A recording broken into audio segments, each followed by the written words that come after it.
Hi, Rick Harsh of Corona Samizdat Press, president, because in order to be legal here, we have to be an association, and we're starting that up. The paperwork is all in. Now it's just a matter of people finding time in the Corona days to get the work done. We have a lawyer working pro bono on it. And in order to do this, you have to have 3 members in your association, which is called a društvo. I've got an Opel van on my ass, and so I have to make a decision. Do I speed up? Yeah, because there's a lot of, I don't want to get in the right lane because there's a lot of people coming into the right lane ahead of me. So I'm just going to speed up a little bit and hope nobody tries to get in front of me and causes a wreck. Okay, we passed the last person in that lane, and we're only going,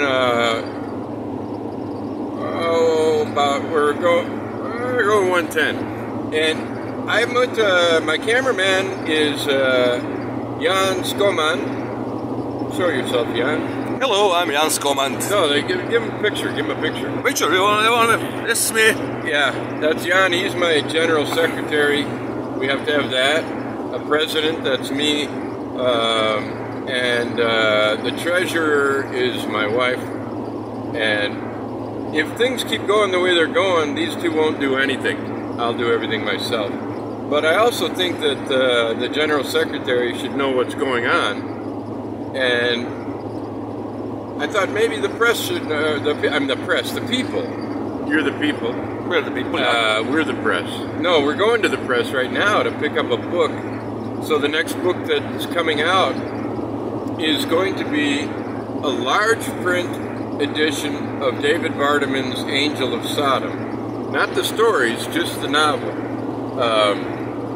And it'll come to about 200 pages or so. Large print for people who are bothered by small print, or have bad eyes, or whatever. You know, you used to see a lot more of that.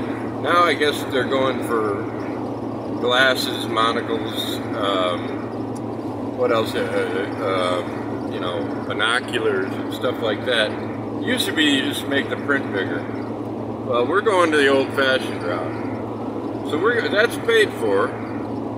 And our next move as a press is we have to replenish our stock of George Salas's novel, See Above, Sun Below. That'll be cheap because, you know, it's already been typeset and covers ready. They just have to produce enough copies that we don't have to worry about selling out. And then there are, well, there's the Chandler Brossard says The Wolf Howls at My Door. We're about down to $0 after the Salas, and so we need to pay for the Brossard. After we pay for the Brossard, the next big one is the highly anticipated America and the Cult of the Cactus Boots. You know about that, yeah? Yeah, I know. The guys from Buffalo. Yeah, the Buffalo Boys. Yeah, Buffalo Boys. With Rick Harsh's face. Yeah, apparently both me and Eddie Vegas are in that book, which is, it's going to be one of the more interesting projects we see. Now, one thing I wanted to say about this large print version is the wonderful thing about having a press is you can do pretty much whatever you want if you're sole owner or one of 3 running a press and the people you're with are, you know, on board emotionally. We're in a tunnel now.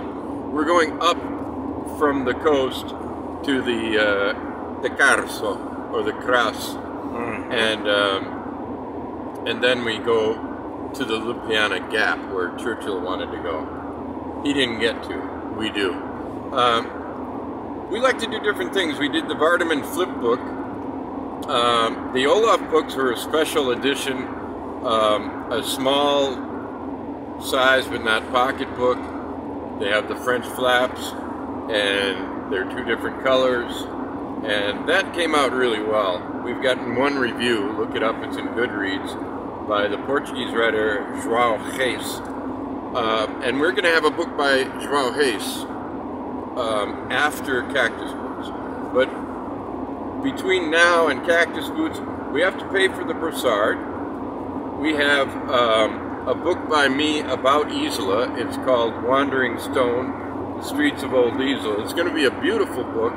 I've got an artist and photographer working on it.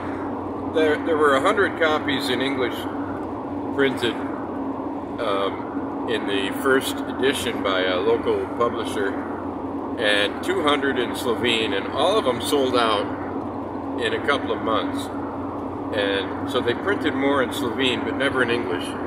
So it's the kind of book that a tourist might buy because it's about Isola. Although it is me writing as a writer, I'm just kind of rambling about the town, and good stuff, bad stuff, interesting stuff, a few historical things. And so the 3 tourist seasons have come and gone without that book being available, and it's the only book in English about Isola. So whenever my helpers are done, and that should be pretty soon, that book will need to come out. It'll be short and relatively inexpensive. Short meaning 150 to 200 pages. And we also have a book by Bill Clark. I'm no longer certain of the title. I've been expecting it since September, but he's had trouble getting his typesetter, and we have a typesetter and a cover person. Zachary Tanner is our main cover guy, but you know, if people can get the covers done, or if I can get one of my professional friends to do it, I can't pay him, and so he's got to be in love with the project. And you saw what a great job he did. This is Jason Snyder on circumnavigation through maritime history. He made that a beautiful book. That book's worth the price, even if everything in it is ridiculous, which it's not, actually. Only some of it. But,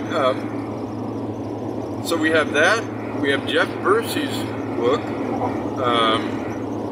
coming up, and that's paid for by Paul Dembina, who lives in England. I don't know anything about him, except he's a kind and generous man who contacted me about sponsoring one of our books to help out a small press he likes. And so that will be, well, Jeff told me March, and it's March. So that could be any time now. And then we have America and the Cult of the Cactus Boots. That'll be a big one. And the Buffalo Boys have got a lot of stuff going on. There's actually going to be what's recently been called merch. And I think that means merchandise. There'll be t-shirts, and I want them to make a hoodie with the zipper in front. I specified. I'd buy one of those. There'll be all kinds of deals. There's going to be a big to-do in Buffalo when they get books. It'll be expensive to send them. I got to send them at least 50 books so they can have their to-do in Buffalo. That's when the Buffalo Girls will come out tonight. You know that song, Jan? No, can you sing it? Buffalo Girls, won't you come out tonight, come out tonight, come out tonight. Buffalo Girls, won't you come out tonight and dance by the light of the moon. Yeah. It's an old piece of Americana. Then, here's the second tunnel, and after this we're on the Carso. The famous Carso that we all know about from Ernest Hemingway when he wrote about the proto-fascist Italians getting wiped out by the Austrians and Germans in the 12th, what do they call them? Which one? The battles. Offensive. 12th offensive, yeah. The 12th offensive. There were 11 offensives started by the Italians, 2 or 3 did them some good in military terms. In other terms, they were all bad. It was just slaughter after slaughter till winter, when they were up in the mountains on the Isonzo River, but actually now the Socha River, because it's in Slovenia, until it turns into Italy by Gorizia, and then it's the Isonzo slope. But in the winter, they would be, how close were they up on Mount Kern? They were up on Mount Kern. Yeah, but how close were the two sides? Oh, I don't know, a few kilometers. Yeah, there were a few. No, it was closer than kilometers. It was meters. It said they were throwing bombs on each other. No, not in the winter. In the winter, they shared shit. Yeah? Yeah. In the winter, everybody was suffering. And so, like, if one side had some hooch,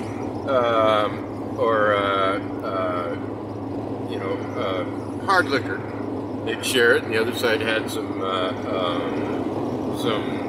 wind-cured ham, they'd share that. Back and forth. They were like I invite anybody to visit the battlefields in the mountains. It's crazy. Just arrived up there. Yeah? Yeah, of course. Yeah, you've been to all of them? No, I've been last year under Mount Kern, and it's crazy. Yeah. I can't imagine how they managed to fight. Mostly they didn't, until the last one, and then the Italians were driven back. During one of these offensives, my grandfather lost a leg. He what? He lost a leg. He lost a leg? Yeah. Slovenes, sometimes they miss the tense. Yeah, sometimes. And if you want to hear my Slovene, you will get tense, because it's pretty bad, my Slovene. I'm a little rustres, and see, that's the thing, I know words, but I don't know grammar, and so everything I say I fuck up. I was trying to help a woman the other day at the grocery store. She couldn't pay for her cevapcici, and in English I would have said, "Do you need a little help?" Because I had a pocket full of change, and I approached her just outside the store, and I said, "Rabim pomoc," and that means, "Do I need help?" So she gave you a few coins? No, she didn't know. She heard me say, "Do I need help?" I was trying to say, "Do you need help?" But I was saying, "Do I need help?" And she was thinking, "Get away from me, guy! Get away from me!" Who is this great guy? Who is that? No, Rabish. That's correct. Rabish pomoc. And I ended up talking to Milos, and he couldn't understand either. He said, "Rubbish." So he went to English. It all turned out to be a crazy thing. But anyway, that's the stuff going on with the press right now. We want Cactus Boots to come out in May, and we're going to do everything possible. Jan, you should know this, I guess. It fits with a theme or a thread of this topic. Starting on Saturday or Sunday, I'm going to announce it officially on Noah Clemens' podcast, Everyone Who Reads It Must Converse. We're going to have the Antifascist Spring Liberation Sale. Every Corona Samizdat title that deals with fascism in any way is going to be €2 off. We just had a big sale, so this is going to be a small sale, but it's going to last into summer because May Day is coming up, Tito's fake birthday is coming up, the absurd fascist celebrations are coming up. So we're going to have the Anti-Fascist Spring Liberation sale. The books that are included, let's see if we can think of them, Jan. Can you think of one? The first book, Manifold Destiny of Eddie Vegas. Yeah, we can do it. Basically deals with fascism. Very, very directly we deal with this area. The origins of fascism are not far that way, a few kilometers actually. And that's Walk Like a Duck, a season of Little League Baseball in Italy. Skulls of Istria is purely anti-fascist, historical, and actually up-to-date as well novel. Chandler Brossard's 2 books. I don't know about As the Wolf Howls at My Door. I can't read it, the printer's got it. But his other 2 books, Raging Joys and Sublime Violations, is anti-fascist, and so is his great book of the 60s, Wake Up, We're Almost There. Border Cropper's Cynicism Management is anti-fascist, and if there's another one, you'll hear about it. I'm not sure that there is. Can you think of one from mine? Because my maritime book really isn't. It's anti-colonial. Yeah. Pre-fascist. So I think that's about it. Jan, what do you have anything to ask or say? No, I will talk later. What? Privately. Okay, how far into this? How long is this? 60 minutes. 16 minutes? Yeah. That's pretty long. Okay, well, we're already up on the Carso. Show them a little of the Carso. Look. So there is Montanos. And over there you can see Alps. Barely, with this maybe not so well, but you see the dark Ternovsky Goes Plateau. Journey working. Behind that you see the some Alps. Not anymore. But look over there, that's the Kars landscape, just that forest, you know, you see a lot of sinkholes around here and stuff like that. So, we just passed Divacia, which is in Finnegan's Wake. Something about the Diva Divacia, you know. So this is also Joyce territory. Yeah, He knew his Carso.